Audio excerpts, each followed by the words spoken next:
Bom dia, alunos e alunas do sétimo ano. Vamos hoje retomar nossas aulas, hoje resolvendo uma bateria de questões que a gente deixou para trás.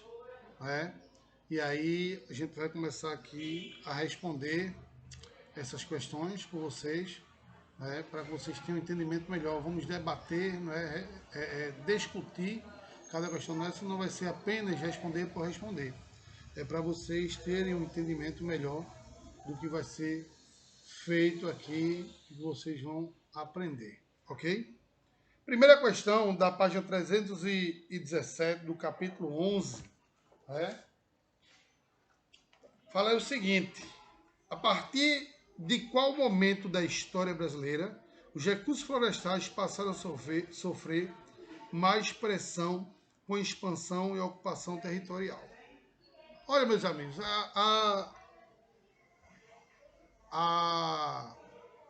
o ambiente brasileiro, o meio ambiente brasileiro, ele veio sofrendo impactos ambientais desde a chegada dos primeiros colonizadores no Brasil, Porém, o momento em que começou a ocorrer esses impactos ambientais com maior intensidade. É claro que quando começou a surgir o progresso, o crescimento das grandes cidades, E isso se deu principalmente a partir da década de 60, onde você vai colocar aí, na década de 50, com a construção da capital de Brasília e das rodovias que integram o Brasil. Então, a partir de 1950, no governo militar, foi a época em que o Brasil começou a ter esse processo de desenvolvimento econômico. E aí, em 60, as coisas já estavam crescendo cada vez mais. A gente teve aí a construção de Brasília durante o governo de Juscelino Kubitschek. A gente teve aí a construção da rodovia BR-101. Nós tivemos a construção da Ponte Rio-Niterói, a construção de grandes usinas elétricas, como a de Itaipu e a de Tucuruí, que a de Tucuruí foi concluída na década de 80.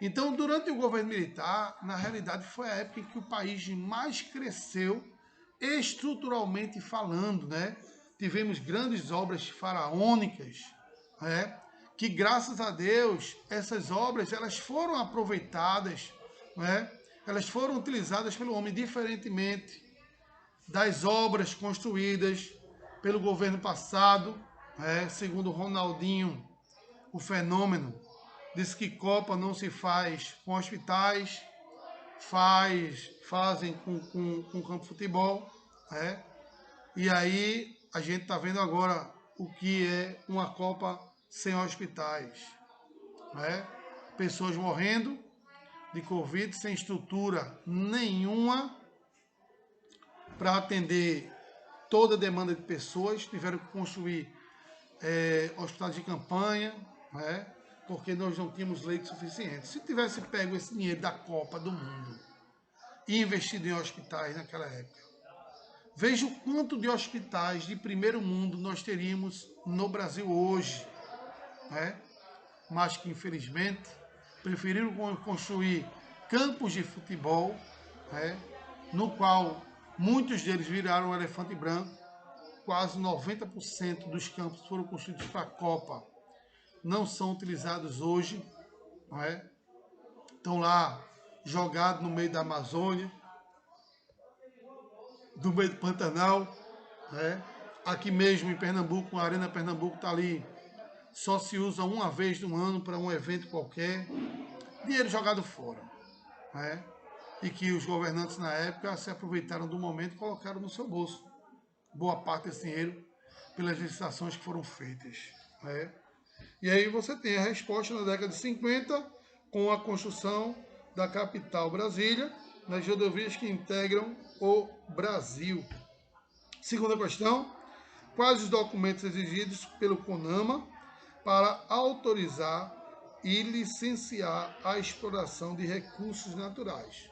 Não só a exploração de recursos naturais, mas também para a construção de alguma obra que venha provocar impactos ambientais. São dois documentos, um chamado de EIA e outro chamado de RIMA. A EIA A EIA é o estudo dos impactos ambientais e a RIMA é o relatório dos impactos ambientais, que é de fundamental importância para que você, quando vá construir qualquer que seja um processo de impacto ambiental que você possa vir causar, é necessário que seja autorizado pelo CONAMA, não é, uma construção de um documento denominado como EIA e o RIMA, para que a partir daí esse processo comece a se desenvolver. Então é importante que seja criado esse documento para que sua obra dê início e, consequentemente, as coisas comecem a fluir. Né? Então, os documentos são EIA e o RIMA, que tem que ser entregue ao CONAMA. Né? E aí, consequentemente, ele tem que autorizar o processo de construção do local que vai ou talvez explorar os ambientes naturais ou talvez construir alguma coisa que venha causar impacto ambiental. Ok?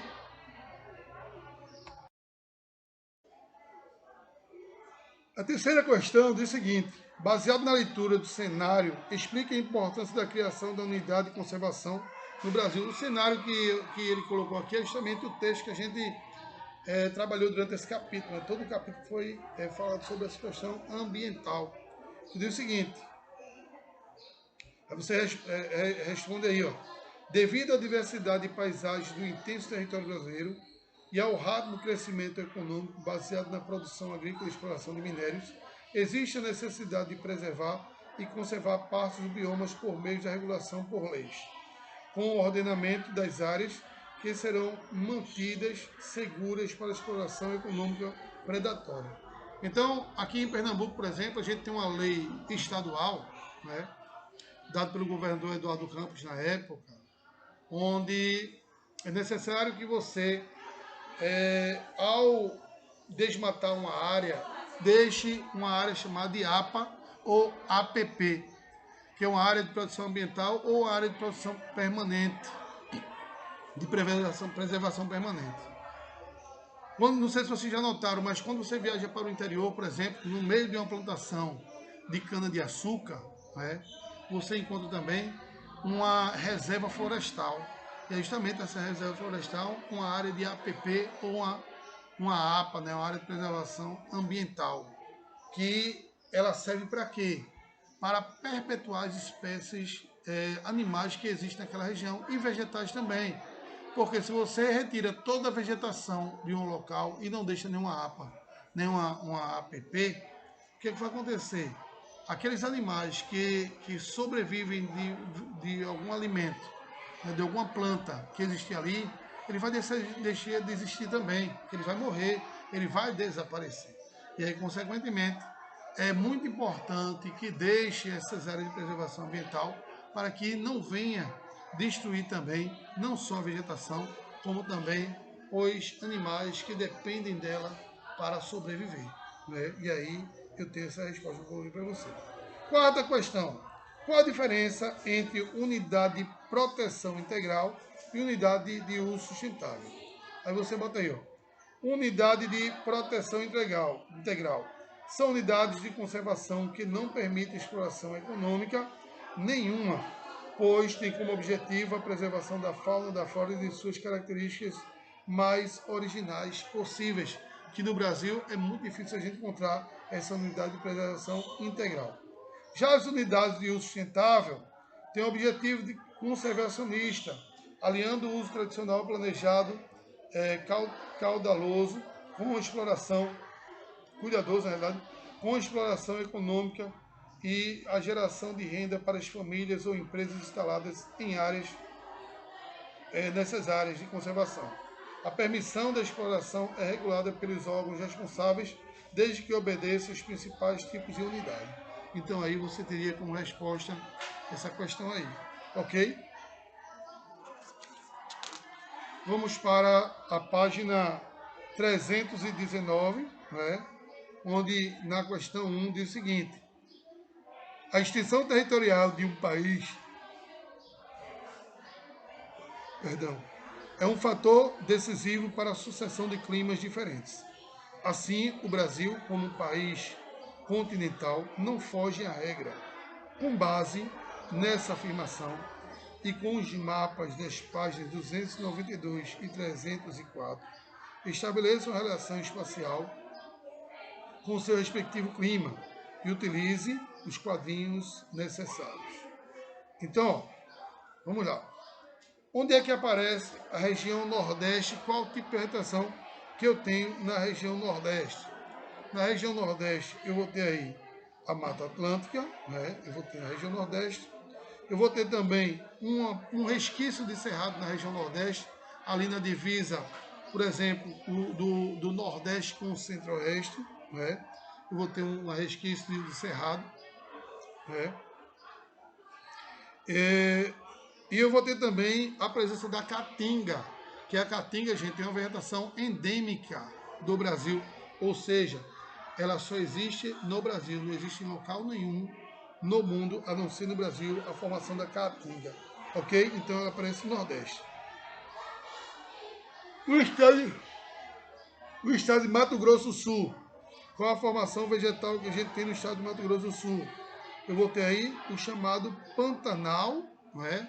E também o Cerrado, que são vegetações endêmicas da região Centro-Oeste, região do Pantanal. E o Cerrado, no Brasil, apresentam-se na região Centro-Oeste brasileiro. Então eu vou ter aí o Cerrado e o Pantanal. A região Norte, ela vai aparecer aí na floresta amazônica e somente na floresta amazônica eu vou ter a alternativa 3, ok? Região Centro-Oeste, onde é que vai aparecer o quadro aí? No Cerrado, como eu falei para vocês, e no Pantanal, não é? Região Centro-Oeste. Região Sul, no Rio Grande do Sul, na realidade aí, o que é que vai ter no Rio Grande do Sul? Eu vou ter os campos ou pampas, né, que vai aparecer no Rio Grande do Sul, a Mata Atlântica, ali no litoral, perto da Lagoa dos Patos, eu vou ter a Mata Atlântica, né, e eu vou ter também a Mata de Araucária, que foi fortemente impactada pela ação antrópica. Hoje a região sul como um todo representa apenas 1% da cobertura vegetal da Mata de Araucária, porque devido a essa formação vegetal ela ser um pouco mole, ela foi muito utilizada para exploração e produção de celulose e papel, que consequentemente acabou tendo essa formação vegetal muito impactada e aí acabou promovendo essa redução considerável dessa formação vegetal de mata de araucária, ok? Região Sudeste, aí vai ter o que aí? A Mata Atlântica na região Sudeste, né? Vai aparecer nessa formação vegetal aí a Mata Atlântica. E por fim, a região Sul. A região Sul eu vou ter aí os campos, né? A Mata Atlântica e a Mata de Araucária, né? Eu vou ter aí na região Sul. Sim, eu vou ter também na região Sudeste a Mata Atlântica também, né? Número 6 aí que eu falei para vocês, ok? Então aí está respondido a questão 1. Questão 2. A caatinga significa mata branca. Essa vegetação rala, pequena, cheia de espinhos, apresenta algumas características singulares em virtude da adaptação do meio ambiente onde está. Aponte principais características da vegetação da caatinga. Aí você coloca aí como resposta: formada por galhos retorcidos e secos, raízes profundas, a caatinga é uma vegetação típica do semiárido nordestino. É comum de áreas de baixo índice de chuva e solo bastante seco. Apresenta também uma vegetação caducifólia, caduca ou decídua. O que é que isso significa, né? São vegetações que perdem a folhagem no período de estiagem prolongada e recupera essa folhagem quando volta a chover. É o que acontece na região do sertão nordestino, sertão semiárido, onde eu tenho uma estiagem muito prolongada, e aí as pessoas quando observam aquela formação vegetal pensam que ela está morta, que na realidade não está, Só basta cair as primeiras gotas de chuvas durante o inverno que ela volta a ficar totalmente verde. E, diga-se de passagem, com aroma excelente, já que existem várias ervas na vegetação de Caatinga, não é? Que quando o vento bate, ela balança e libera um cheiro muito gostoso no ar. Eu tive a oportunidade de ir várias vezes à Caatinga Nordestina, já perdi as contas de quantas vezes já fui lá, né? E que eu me sinto muito bem quando eu chego naquele ambiente, por ser um ambiente agradável, apesar do calor, que é muito intenso no sertão durante o dia, mas o cheiro é muito agradável, né? Inclusive, eu tive uma oportunidade única, na verdade, 2 vezes, eu fui, não fui única, foram 2 vezes. Uma vez que eu levei uns alunos meus para fazer um trabalho de campo no Vale do Catimbau, lá em Buíque, né? E ao final desse trabalho, nós iríamos almoçar numa casinha bem simples, onde essa mulher, ela prepara um almoço muito gostoso, Dona Olívia, o nome dela, gente boa demais. E que ao final do almoço, né, um almoço belíssimo, que ela cobrou, claro, que é tipo um restaurante, a casa dela é bem humilde, mas que ela sempre recebe estudantes, turistas que vão fazer essa trilha lá. E aí no final, existem várias redes armadas embaixo de um bocado de árvore lá na frente da casa dela, que é um quintal imenso, com várias redes. E aí eu decidi tirar um cochilo depois do almoço, né? E eu acredito que na minha vida foi um dos cochilos mais agradáveis que eu já dei na minha vida. Por quê? Eu estava numa sombra, embaixo de um pé de árvore, com o cheiro da caatinga, que era no meio da caatinga, isso aí, com o cheiro da caatinga, que era belíssimo e muito cheiroso. Meu amigo, eu acho que foi uma das melhores dormidas que eu já dei na minha vida. Foi esse cochilo que eu dei lá, de em torno de 1 hora, eu tirei esse cochilo, aí depois a gente retomou de novo o trabalho. Muitos alunos também dormiram, cochilaram, outros foram brincar, foram se divertir, né? Mas excelente, muito bom mesmo. A nossa caatinga, ela não deixa a desejar em nenhum bioma que eu tenho espalhado pelo mundo, né? É um bioma endêmico do Brasil, só existe no Brasil a caatinga, e eu acredito que é um dos biomas que mais deveriam ser preservados pelo homem, né? Já que ele é tão importante, né, para a nossa existência, para a existência de animais na região. Vamos para a terceira questão, que diz o seguinte: analise a tirinha abaixo e responda qual a relação existente com a realidade do manguezal. Aí é um caranguejo falando com o outro: caramba, estamos sendo assaltados, estão levando tudo em plena luz do dia. Então é importante ressaltar que o bioma de mangue é um dos mais importantes do cenário mundial, porque a preservação do mangue, ela na realidade, ela ajuda a perpetuação de várias espécies marinhas e várias espécies fluviais, porque o mangue é um ambiente fluvio-marinho, está localizado entre o rio e o mar, e consequentemente alguns animais dos rios vão depositar seus ovos no mangue, e alguns animais do mar depositam seus ovos no mangue. E a seleção natural faz com que, quando eles recordem que o animal que é do rio nada para o rio, que é do mangue nada para o mangue, e assim, por isso, a importância da perpetuação do mangue, da preservação do mangue, porque você vai estar também preservando todas as espécies animais existentes na região. Então você coloca aí a resposta: as regiões litorâneas onde estão localizados os mangues vêm sofrendo devido às ações de desenfreada dos empresários com a construção civil.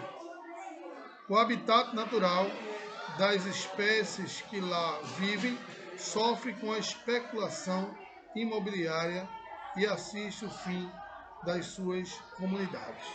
Então aí você teria como resposta essa questão aí dos impactos ambientais que são causados no mangue, que consequentemente, justamente muitas vezes por conta da especulação imobiliária, que se destrói o ambiente mangue para a construção de casas, de prédios, etc. Quarta questão diz o seguinte: sobre o cartograma, selecione e assinale, ou selecionados, assinale a única opção que indica um fator não relacionado à redução das áreas de domínio morfoclimáticos mostrado. E aí você tem duas áreas, né, de distribuição original do cerrado, né? Uma que não está tão impactada e outra aí com um impacto muito grande em 2002. Principais remanescentes da vegetação do cerrado em 2002. Né? Então é o seguinte, letra A. Intensa urbanização e região do centro-oeste do país. Na realidade, a região centro-oeste teve uma urbanização, mas não foi o fator primordial para a destruição do cerrado. Né? Se fosse apenas ali na área, por exemplo, de Goiás, né, Brasília, sim. Mas ele está focando aí o cerrado como um todo. Né? Devastação ambiental do complexo Pantanal. Não, né? Porque aí o Pantanal é um bioma isolado, diferente do cerrado. Né? Transposição das águas do Rio São Francisco. Aí sim você tem um impacto ambiental, porque você interfere de uma certa forma no todo o ciclo hidrológico, né? No todo o processo de formação vegetal, que vai identificar aí esse impacto ambiental, que seria a resposta à letra C, né? E aí marque aí a letra C, ok? Então essa aí não relaciona ao impacto ambiental causado pela transposição do Rio São Francisco. Beleza? Letra C de chover. Quinta questão. Associa a segunda coluna com a primeira. Na primeira eu tenho os climas do Brasil como um todo, e na segunda eu tenho as vegetações. Então, vocês sabem, como eu já cansei de falar, a vegetação é considerada o espelho do clima. Para cada tipo de vegetação, eu vou ter um clima específico, para cada tipo de clima eu tenho vegetação específica. Né? Então, tem aí, ó, clima semiárido. O semiárido ele vai estar relacionado à caatinga nordestina. Né? Clima tropical continental. Clima continental vai estar relacionado ao cerrado brasileiro. Clima equatorial, eu vou ter aí a floresta amazônica, né? O clima equatorial. Clima subtropical, eu vou ter aí os pampas ou araucária também. E o clima litoral úmido, eu vou ter aí o quê? Eu vou ter a Mata Atlântica como vegetação relacionada a esse tipo climático, ok? Próxima questão. Observe o desenho abaixo. Agora responda. Aí eu tenho aí um corte transversal, né? Onde mostra aí Zona da Mata, Planalto da Borborema e Sertão. No caso aí é um corte transversal do litoral e do sertão e agreste nordestino. E o seguinte, agora responda. De que forma o relevo elevado do Planalto da Borborema interfere na formação da natureza sertaneja?